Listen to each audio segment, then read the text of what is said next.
In this video, I'm going to summarize some of the key moments from a number of talks over the last few weeks from the OpenAI team. So that's Sam Altman, their chairman, a number of key execs, and they're going through their predictions about AI, the year of 2025. But specifically, I'm going to break down the implications for the investment due diligence space. So instead of having to watch hours and hours of content, I'm going to give you an ROI, hopefully on your time, and summarize the key moments and how it's relevant to you. So those of you who don't know me, I'm James Nguyen. I'm the founder and CEO of Inflection Teams. We've been in the investment due diligence space since 2019, and we've been focusing on building AI workflows with humans in the loop. So think human perfect transcripts, extracting key insights from expert calls, summarizing and finding all the qualitative data for investment due diligence. That's what we do, bread and butter. And our key clients include some of the biggest expert networks in the world, as well as unicorns in the finance space, as well as the tech space. Let's get going for the very first one. This first video is from Sam Altman speaking in Tokyo. It was streamed 2 weeks ago, so that is just at the start of February. This is just off the back of releasing Deep Research, which is the ChatGPT tool that allows users to go use the latest O3 model, which is their reasoning model, and search all of the web to come up with a report. This is from the Associated Press. You're going to hear Sam talk about his prediction of what this means in terms of all economic work. This is a system that I think can do, this is just an estimate of mine, but I think can do a single-digit percentage of all economically valuable tasks in the world.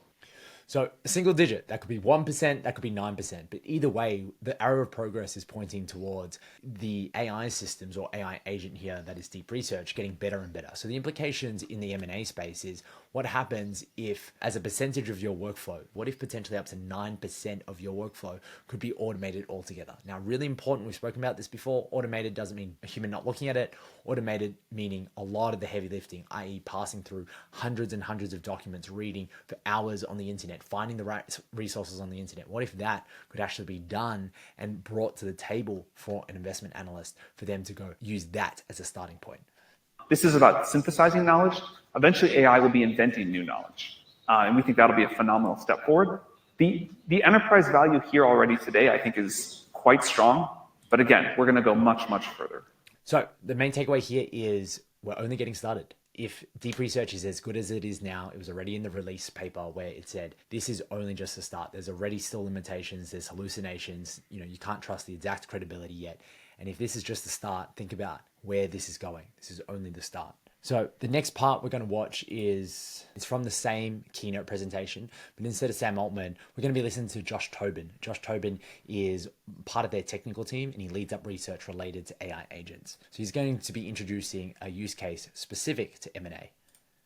One of the powerful capabilities of Deep Research, which is broad kind of questions that require synthesizing a large amount of information in an ambiguous setting to provide an answer to a business question. That very definition is personified for M&A. He hasn't even introduced the concept yet, but a large setting with ambiguous conditions, with ambiguous information, that complex, laborious processing of information, synthesizing of information is exactly what analysts do right now.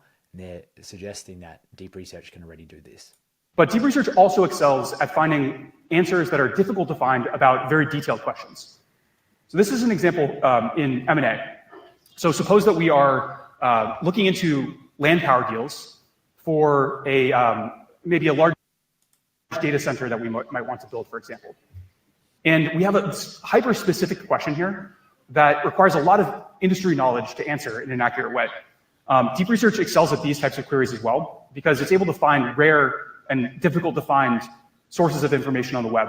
So let's just have a look at that. So I have a deep diver. I've gone deep into using Deep Research for an M&A use case. But number one, this is obviously a cam, so it's not, the perfect framing of the video. So you can't see exactly what's actually being asked in the conversation, but you can make it out. But the main thing is it's able to find rare resources that are available online. What that means is all of this information is still built off public information. It's what can be searched online. But instead of having an analyst go through for hours and hours and hours trying to find these resources, potentially going up to page 5, page 10 on Google, looking through all the different groups, looking through subreddits, looking through different PDFs, finding a key piece of information from a PDF or from a report, then searching for that information. Well, we're relying on AI to take us, the 80% of the way there, maybe even a 90% of the way there, and then add that human in the loop part afterwards. You see the report here provides detailed analysis across a number of criteria, and even breaking this down over different regions and other ways of splitting this query into subcomponents that might be valuable for us. Even just listen to what he just said there, splitting this query into subqueries. This is the difference why deep research is so valuable for the investment process, is because instead of just having a zero-shot prompt, which is just one prompt and using ChatGPT 4.0 model or their public models, what it's able to do is take what you're asking for, take the objective, and again, as I've shared before, you can actually do a meta prompting stage there to actually add a little bit more granularity and a little bit more probabilistic outcome if you're constructing or co-creating the actual prompt and the structure of thinking. But he's saying here that one of the innovations of deep research is breaking down a task into subtasks. So an analyst actually understanding, okay, cool, I'm going to have to go find a company first. I'm then going to have to look at the total TAM, and then I'm going to have to, from there, identify the competitors and then rank the competitors based on total market cap, and then rank the competitors at a secondary variable based on potentially its EBITDA margin, and then go from there and then onwards. What Josh is saying here is that one of the innovations of deep research and the O3 model is being able to break these things down very intelligently, which no large language model previously has been able to do to this level of sophistication. So I'm going to show you Josh doing a quick demo of this. Let's see how Josh is describing it. Each one of these claims, each one of these insights backed up by supporting evidence, just like an analyst that you hire at your own company would do. Main thing here, I've said it before, is from our checks, these hyperlinks aren't always accurate. They may link to a real article, but sometimes there is a level of hallucination. And in the deep research paper from OpenAI, when they released it, they actually said that they're still struggling and reconciling with deep research to delineate between authoritative claims and rumors. Right? Just because something is said with conviction in that blog, let's say, in this situation, doesn't necessarily mean that it is the most credible source. Access to web search unlocks many use cases, but not all use cases. In enterprise, oftentimes the most valuable data is the data that you have in your company. So you can imagine us starting to expand this to accessing other types of information, like internal information. And you can imagine these agents going beyond just synthesizing knowledge, starting to create knowledge or take actions in the world as well. So this is super key. They just said that even giving deep research access to the entire internet, although is very valuable now, isn't representative of all the potential use cases down the line. So what is internal knowledge bases? Well, if you're taking an M&A deal, if you're taking a private equity firm, if you're taking an investment fund, what about all the different deals you've done before? Number one, that's a source of proprietary information. Now we're talking about other qualitative data points. Well, we're talking about expert calls, right? Transcript libraries. This is what expert calls have a huge advantage here. They already have massive slews of knowledge base and proprietary data. So imagine applying O3 or in the future O4, O5, O10, that level of reasoning, that level of intelligence applied to data that is proprietary just to an enterprise becomes unbelievably valuable then. And so then investing in data right now, highly clean, highly reliable, highly credible data that other people don't have access to, that suddenly becomes a point of differentiation and a moat. And so you can see how taking that is going to be one step. And then something Josh says at the very end, he says that being able to go out and do work in the real world. So what is that? Well, doing work in the real world with having all the context, all the information of all previous deals or all information and expertise from SMEs or experts in general. This will enable an AI agent potentially in the future to go ahead and do the work of what an analyst would be doing. It would be going out market sizing. It would be going out comparing comparables. It would be going out, finding key quotes, finding key data points, key signals in the market from areas that are pretty hard to find online. But here's the kicker. It is using the reasoning from what it's already been trained on in terms of the proprietary knowledge that exists internally. So that's extremely useful. And then obviously the use case there is it could be using that reasoning to go find the trends, identify the signals within your knowledge base, within a market, within, 20, 100, 1,000 different expert calls and saying, oh, here is an opportunity that was missed. And identifying that alpha is an unbelievable opportunity that is being predicted based on what we're seeing is deep research and O3's capabilities today. So the next video is a conversation with Sam Altman and Kevin Whale. They're speaking in Japan, and let's have a listen to a couple things that Sam says. Our thing we say around the office is intelligence too cheap to meter. We want to figure out how to drive the cost of intelligence down as close to zero as we can so that we can make it available to everyone in the world. Like intelligence and access to these systems should be as close to free as possible. And we also really care about the equitable goal, which is why we want to do that. So giving access to intelligence to everybody and the marginal cost of intelligence approaching zero, that's the aim of OpenAI. Well, the implications here for the investment due diligence process is what happens if the standard, the floor of analysts gets higher and higher and higher, and that floor or that access to that level of intelligence is democratized. Now, the analogy I use is even if you have the smartest analyst, but they're reading only a limited number of papers or they have access only to a limited number of information, they could be the smartest person. But what happens is, what if they don't have enough data points to be able to find the alpha, find the signal, identify, the really unique insight? And so, that's why even though cost of intelligence approaches zero, that makes essentially commoditizes that across all your competitors. But the main difference here is, do you have access to the right information for this very, very intelligent agent or team of agents to go ahead and actually analyze? That's the key difference. If you don't have the data, but you do have the intelligence, is it useful at all? Over the recent scale is quite amazing. Our very first reasoning model was like a top 1 millionth competitive programmer in the world. People thought that was very impressive. It's like, wow, an AI, it's, the millionth best people that do this. That's pretty good. We then had a model that got to like top 10,000. O3, which we talked about publicly in December, is the 175th best competitive programmer in the world. I think our internal benchmark is now around 50, and maybe we'll hit number one by the end of this year. So let's take a second to take in what Sam just said. He said when they first started their first reasoning model, which was already at the time industry groundbreaking, that wasn't that long ago, right? That was the millionth best in the world. They have something internally that is 50th best in the world. The current public, or what will be public in terms of O3, is in the 170th, right? In the ballpark of. By the end of the year, Sam's predicting, it's a non-zero probability that they may have the number one best coder in the world. What is the implications of investment due diligence? Well, whether you're investing in tech companies or not, the main thing here is to look at the arrow of progress and the second, third order effects. As soon as coding gets better, how quickly can applications be built for the M&A space, for the investment due diligence space, for expert networks? And so it's reducing the barrier to creating new technology. So really, it's worthwhile to invest in two things that happen once that technology is here. Again, to come back and sound like a broken record, having the right data to actually feed into these models, feed into these applications when they will be here, because it's an inevitability when the barrier to entry and creating code is to an extent commoditized. If you can get access eventually to the number one best coder in the world, and you can get it at a fraction of what you would pay a software engineer right now, and being able to build those guardrails, suddenly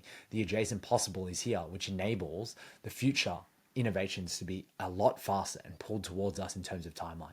So then thinking, okay, when that comes, what is really important that we have? Having the right data is really important. And then number two is the judgment and discernment to understand where should we deploy this. So understanding what is possible with AI, but once AI is here, what are the business problems that I could actively solve, whether it's in the investment process, whether it's in your actual own due diligence workflow, or whether it's actually in scaling the company and scaling the sorts of companies that you are investing in or looking to invest in becomes extremely, extremely relevant. And overall, I hope that by the end of this year, we have a model that you can use. If you have the Pro tier, you can turn the compute all the way up, and you can ask it a really hard question, not one that requires discovering new science, but most things short of that. And you kind of just get it to work. It may have to go off and think for a few hours. It may have to go use a bunch of tools, but it kind of just does it for you. So let's just think about that. He said by the end of the year, being on the Pro tier. Now, the Pro tier is the most expensive one right now. It's priced at 200 USD per month, and that's where deep research is. But by the end of the year, getting access to something where you can just turn the level of intelligence all the way up, and it might think for a few hours is what Sam said, and can go away and solve a really hard problem. You can just think about not only how much time that might solve for your company, how much the cost savings might actually be for the company, but what's even more interesting is running these things in parallel. Because you may say, hey, I need the information now, or I'm happy to wait a few hours because you would give it off to an analyst anyway to go do it, or potentially an analyst is doing it. But then the question is, what would an analyst or what would your team be doing doing in the interim while it's actually going looking for that information. And that's where coming into thinking about running things in parallel, right? So if you could get 5 different AI analysts to go off and research 5 different stages of the investment due diligence process at the same time, and in 2 hours, 3 hours, 4 hours, when they're all done, they all come back.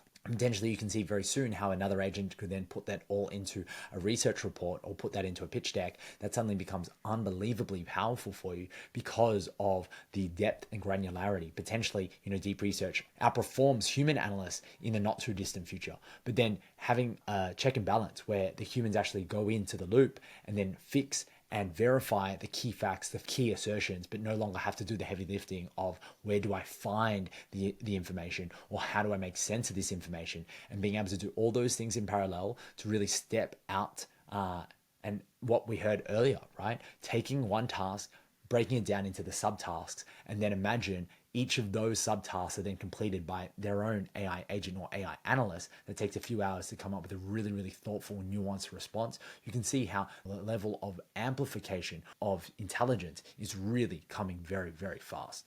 So this last video is from the OpenAI chairman, Bret Taylor.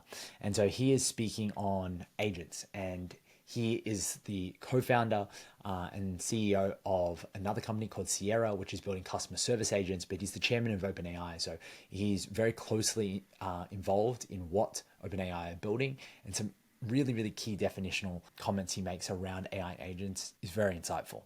Different than most of the software that preceded it.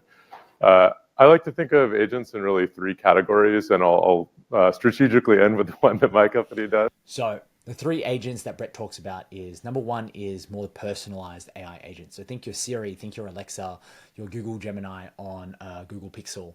These are the sorts of things that will do your day-to-day tasks, understand you very well. The second is related to persona-based agents, which I'll come back to, which is the most relevant to the investment due diligence space. And then the third is more of a customer service agent, which is what his company Sierra does. Let's focus on the second one because that's what's going to be relevant. The other class of agent that I think is a bit more practically deployable today is persona-based agents. So agents that can code, agents that can review contracts, agents that can analyze a sales report. At my company, all of our engineers use Cursor, which is one of the companies making coding agents. I've talked to a number of folks in this room about Harvey, which is a legal platform that's doing sort of the work of, at least as I understand it, paralegals, though I'm not a legal expert. So, persona-based agents. Semantically, that is very similar to what we heard at the very start from Josh, which is breaking down a larger task into subtasks. So each subtask could be similar to having an individual persona-based agent at one step of that workflow. So if you take it in the investment and due diligence workflow, you might have a market sizing agent, a data extraction agent that is pulling data from balance sheets. You might have a synthesization agent. You might have a contract review agent, similar to what Bret just talked about here. You might have a summarization agent. You might have a compliance agent that's going to find, at least flag material non-public information. There's a number of different things. And so the main recommendation or takeaway here is to understand what are your tasks and how do you break it down into subtasks, because sooner rather than later, whether you are building the agents yourselves or there's going to be external vendors that have built these agents for different parts of the workflow, they suddenly become extremely important to understand the granularity of your subtasks so you know what can be actually automated using agents.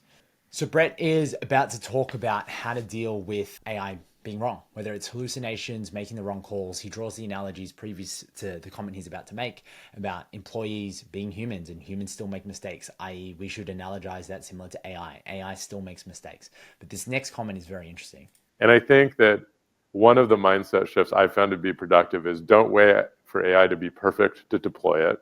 Accept that it is imperfect. In fact, plan for its imperfections. So rather than say, will this AI do something wrong? Say when it does something wrong. Okay, so that mindset shift is very critical, especially in the investment due diligence space. So instead of thinking about when is AI going to be perfect, accepting the premise that AI, just like humans, are going to make mistakes. And if we plan for that, understand what are the limitations of AI, well, we can actually get ahead of the curve. So the relevance here for investment due diligence is AI is not always accurate. It still hallucinates. In the blog release from OpenAI's deep research, they said that. If you have ever tried an AI transcript, you know it's not perfect. It not only hallucinates, but it gets things wrong. Plan for that. That is exactly why human in the loop is so important, because one of the limitations right now for AI, especially in the due diligence process, is that it isn't going to be perfect, but it speaks with a lot of conviction. And so it is still missing that calibration of nuance there. So if you know that you can't trust its conviction until a human has indeed verified it, then implementing human in the loop, whether it is within your team, whether it is through other vendors, is incredibly important there. So the human in the loop gives the credibility, actually gives the stamp of approval that a human has verified this, so the accuracy and the fidelity of what has been created is actually true. So that's a really, really important point. So this is the last thing that Bret says, which is relevant. For your people. Yeah. And I think the companies that wait until AI is perfect will see their competitors vastly outpace them. And I think so that's super key. If you wait until AI is perfect to use it,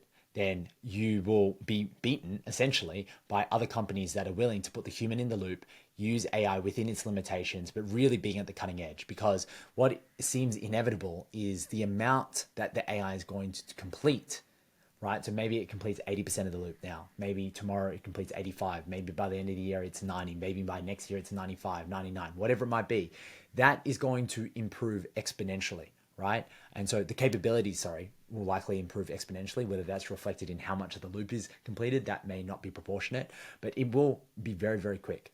And so if you're not using AI now, you don't know how much of that loop still needs to be completed by a human. And if you do know that, that is your point of difference. Understanding where can you get the operational efficiency from building a team that understand the limitations, then plugging those limitations, and then building an augmented workforce right now, which is both digital labor as well as human labor, putting those things together and understanding that right there, that's the leverage. So let's round this up. Okay, so there's been a number of different conversations from OpenAI execs about what's coming this year. Well, what are the implications on the investment due diligence space and expert networks? Well, the main thing here is expert networks in particular are going to have to be really, really progressive with understanding, well, where can AI be implemented right now and where should humans remain in the loop? Now, obviously, in terms of the end product, humans having the expertise makes sense now, but how can AI be used to innovate the actual experience of that expertise, i.e. instead of just listening to a recording or just reading a transcript, maybe it's interacting with the transcript, being able to search a transcript, being able to search a library of transcripts, right? But then secondary to that is understanding, okay, where is necessary for humans to remain in the loop for the creation of the product, right? So whether that is, can AI source experts, or do humans still need to source experts? Can AI do perfect transcripts, or do humans need to come in to actually perfect the transcripts? My suggestion is the latter there. And understanding what are the limitations of AI, how do those get applied? So that's super, super important. It's understanding in general that, transcripts are the data that is enabling these AIs to be accurate. So the significance then of transcription in the due diligence workflow becomes incredibly important, because even though these reasoning models are getting faster, are getting smarter, are getting more thoughtful, are getting more powerful, even if it's the most intelligent reasoning model in the world, the context from which it can call from and the content it is actually analyzing will be the determining factor about whether it is going to output something that is useful and valuable to you, or whether it's going to output something that is generic, right? And so that's where deep research, as flagged by the OpenAI team, is only just the start. The future of this is applying that same level of reasoning, that same level of rigorous analytical thinking to proprietary data or knowledge bases within an enterprise and an organization. That is the major unlock that is coming. But in order for that to happen, you got to get your house in order, right? You have to get your data in order. You have to get the fidelity, the accuracy, the cleanliness of your data ready.